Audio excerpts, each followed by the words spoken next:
When it comes to Power Rangers Jungle Fury, it feels like a hard reset in many ways. For one, we're coming off the heels of the 15th anniversary of Power Rangers, and arguably the worst Power Ranger Disney season, Power Rangers Operation Overdrive. So they already had a big obstacle to overcome. And in Jungle Fury, there's rarely any references to past Power Ranger teams. They'll reference Power Rangers in general, but not any specific teams. And I feel like that's a positive note for at least Jungle Fury, because it didn't need to necessarily have other Rangers from other series appear.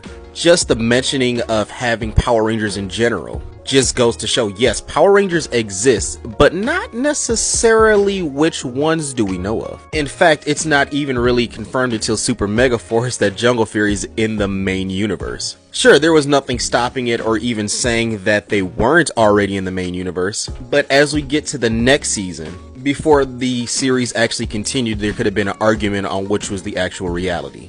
But I digress. Another way Jungle Fury feels like a hard reset is we're back to martial arts being a heavy topic when it comes to Power Rangers. Back in the day when Power Rangers first started, they were heavily involved in martial arts. And when it comes to the Disney era, we haven't even seen martial arts be heavily involved since Ninja Storm. So for 4 seasons, there wasn't a heavy martial arts based subject. Now sure, there could be an argument made for Dino Thunder because of the involvement of Tommy, but even then he was more of a mentor role. He wasn't like part of the main crew. And even then it wasn't focusing on his martial arts skills at all like it was back in Mighty Morphin.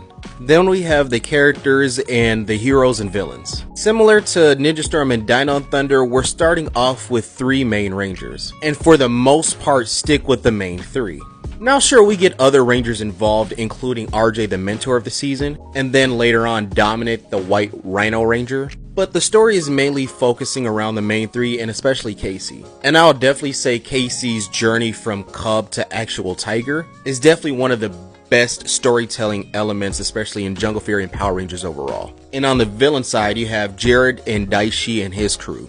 One thing I noticed specifically when it came to Daishi and Jared, anytime the villains would address him, it'd always be Daishi, but anytime the heroes would be involved, it was always Jared. Now sure, every now and then it'll be conflicting on the sides on which one will call him Jared and Daishi, but for the most part, villains would always call him Daishi and the heroes would always call him Jared. And that consistent conflict between Daishi and Jared definitely makes the villains of Jungle Fury way more interesting and way more fun. And one thing I didn't really notice until I started thinking about it, the heavy similarities between Ninja Storm and Jungle Fury, especially when it comes to the finale, where on both sides villains they had beaten and destroyed came back, and how both set of teams won by martial arts weird magic. But overall, Jungle Fury is definitely enjoyable and